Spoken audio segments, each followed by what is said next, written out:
Michael Ballack merupakan salah satu ikon sepak bola Jerman, bahkan dunia.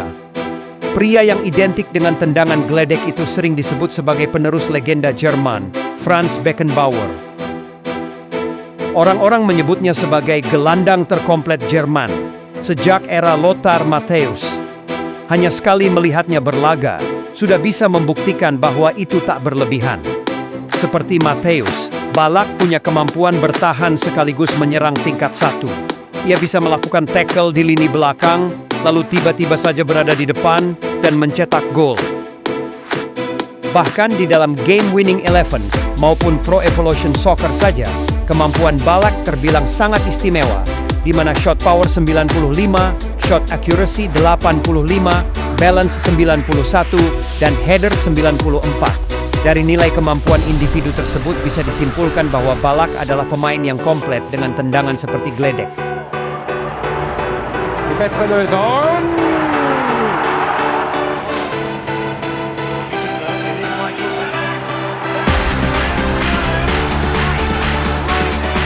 Ed Norval dari These Football Times juga punya cara terbaik untuk menjelaskan betapa komplitnya Ballack. Dalam artikelnya, dia menulis bahwa Ballack mungkin tak seberbakat Zidane dan sekejam Roy Keane. Ia juga masih tertinggal dari banyak gelandang lain pada masa yang sama. Namun hanya Ballack yang mampu terlibat pada semua aspek pertandingan. Akan tetapi, semua kehebatannya itu seakan tertutupi oleh rentetan pengalaman buruk yang terjadi di sepanjang karir sepak bolanya, sehingga membuat banyak orang menjulukinya sebagai pecundang.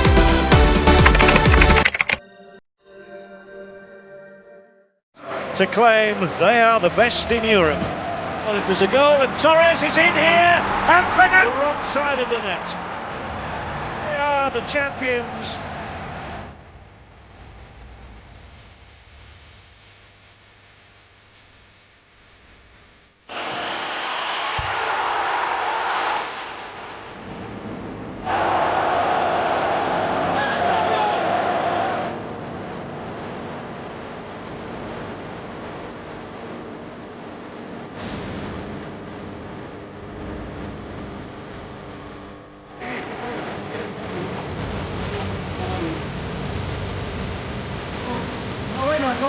Ha sido un placer, Julio.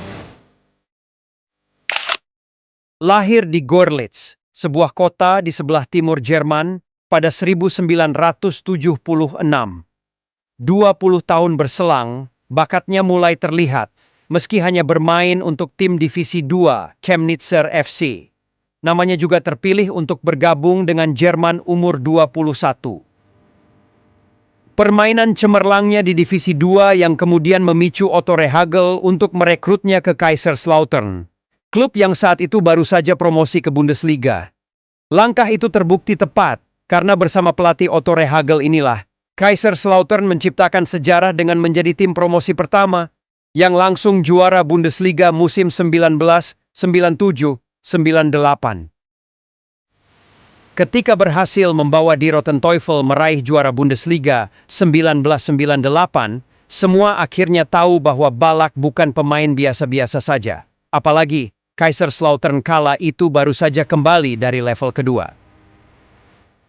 Kisahnya lantas berlanjut ke Leverkusen setahun berselang, tepatnya pada tanggal 1 Juli 1999. Ballack pindah ke Bayer Leverkusen pada usia 22 tahun, dengan biaya transfer sebesar 4,1 juta euro.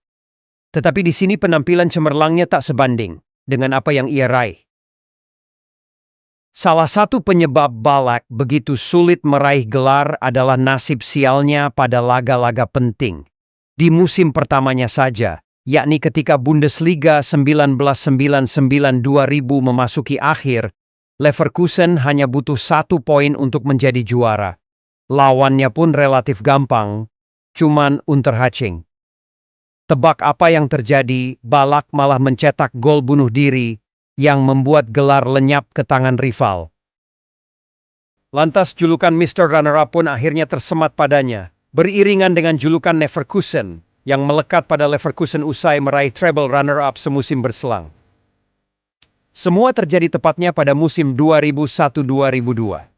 Di penghujung musim, Ballack bersama Leverkusen punya peluang merengkuh treble winners. Mereka unggul 5 poin atas Borussia Dortmund di puncak, ketika Bundesliga tersisa 3 laga saja. Di DFB Pokal, Leverkusen berhasil melaju ke babak final, dan bakal melawan Schalke. Sedangkan di Liga Champions, mereka menghadapi Real Madrid. Dalam 2 pekan semua berubah menjadi petaka.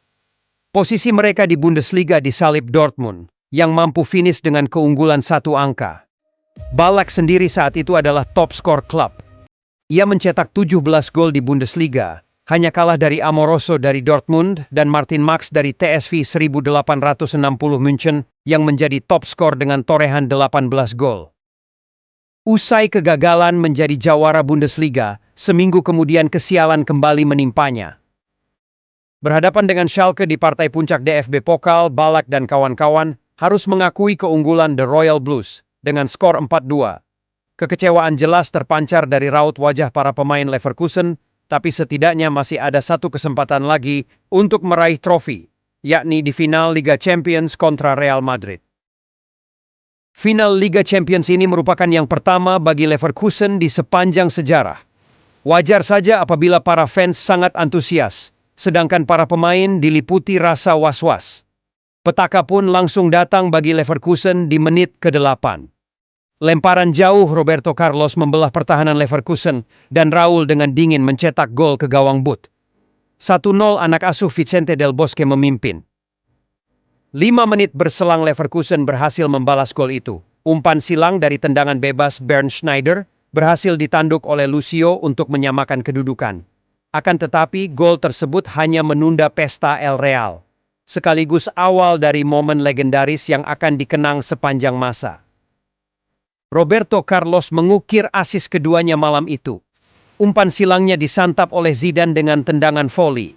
Ballack yang berdiri tepat di belakang Zidane hanya bisa mengeluh, kecewa, sekaligus bersedih karena kegagalan menjadi juara untuk ketiga kalinya secara beruntun sudah tampak di depan mata. Prasangka akan kegagalan itu pun berbuah kenyataan. Ballack harus menerima kenyataan pahit, menjadi runner-up 3 kali hanya dalam tempo 2 minggu.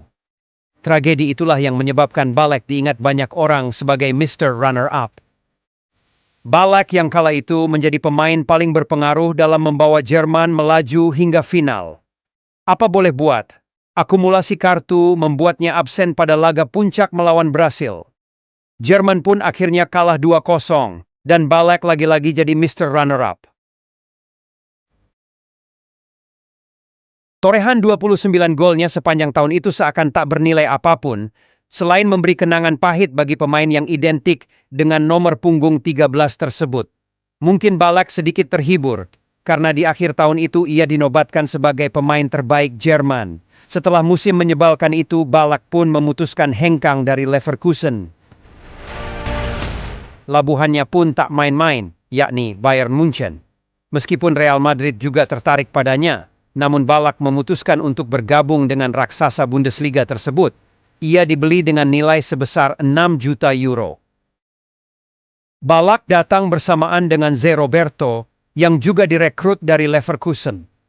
Tentu saja, keduanya adalah pilar penting tim yang bermarkas di bantaran timur Rhine itu, ketika mereka meraih treble runner-up pada 2002. Kepergian kedua pemain tersebut membuat performa Leverkusen langsung jeblok pada musim berikutnya. Di Bundesliga, Leverkusen yang masih dilatih juru taktik eksentrik Klaus Toppmöller bahkan cuma mampu finish di urutan ke-15, 1 tingkat saja di atas zona playoff degradasi.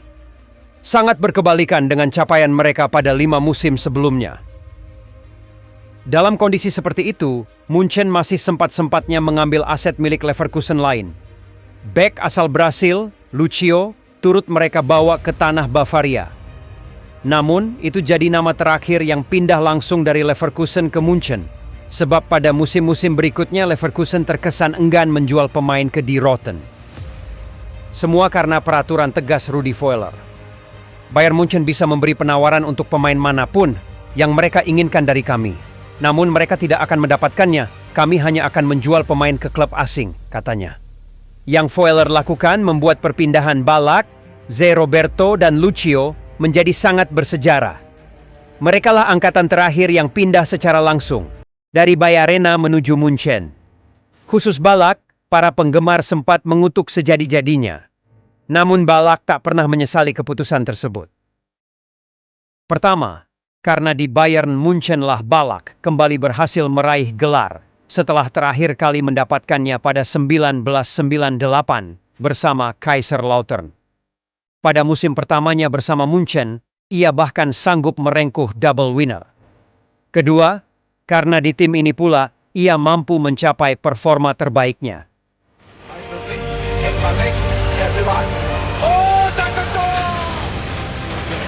It is Michael Ballack. That is an absolute screamer. Ballack menyebut musim 2005-2006 sebagai musim ketika ia merasa tak terhentikan pada hampir setiap pertandingan. Musim itu ia bikin 14 gol dan 4 assist di Bundesliga. Merupakan catatan paling produktif kedua setelah musim 2001-2002, di mana ia mencetak 17 gol ketika ia masih berseragam Leverkusen. Meski begitu, tetap saja kesialan seolah tak bisa benar-benar menjauh dari Ballack. Pada Piala Dunia 2006 yang digelar di rumah sendiri, Ballack hanya mampu membawa Jerman melaju ke babak semifinal setelah takluk dari Italia dengan skor 2-0. Dalam 4 musim di Bayern, Ballack memenangkan 3 gelar ganda Bundesliga dan DFB Pokal, mencetak 44 gol dalam 107 pertandingan Bundesliga. Antara tahun 1998 hingga 2006, Ballack mencetak total 61 gol di liga domestik. Namun seringnya ia gagal dalam pertandingan-pertandingan penting di Liga Champions, mengakibatkan kritik publik terbuka dari manajer umum klub Uli Hoeneß, Direktur Komunikasi Karl-Heinz Rummenigge, dan Presiden klub Franz Beckenbauer, yang semuanya adalah mantan pemain Munchen. Beckenbauer bahkan menuduh Ballack bermain tanpa antusiasme, pernyataan yang membuat Ballack akhirnya merasa terganggu. Ballack pun memutuskan mencari tantangan baru dengan bergabung bersama Chelsea pada musim panas 2006 dengan free transfer. Namun di sana, ia seolah hanya melanjutkan ombak kesengsaraannya. Bersama The Blues, Ballack berhasil menuju partai puncak Liga Champions 2008, namun lagi-lagi kutukannya seakan tak mau lepas. Chelsea kalah dari Manchester United lewat babak adu penalti. Nestapa masih belum usai bagi Ballack. Tak lama setelah kegagalan di Liga Champions 2008 itu, Ballack berhasil membawa Jerman melaju ke babak final Euro 2008, di mana Jerman menghadapi Spanyol di laga puncak itu. Akan tetapi, Spanyol berhasil mengukir sejarah. Tim Matador sukses mengangkat trofi lewat gol tunggal Fernando Torres. Malam itu, Ballack tak menangis. Dia hanya melihat ke atas langit sambil sesekali tersenyum sinis. Bahkan di tahun yang sama, Chelsea hanya terpaut 2 poin dari Manchester United yang berhasil menjadi juara Liga Primer Inggris. Bukan kebetulan juga jika timnas Jerman baru meraih gelar juara Piala Dunia pada 2014, 4 tahun setelah Ballack pensiun. Ballack bahkan seolah dipaksa pensiun ketika itu. Pelatih Jerman, Joachim Löw, tidak membawanya ke Piala Dunia 2010 karena cedera.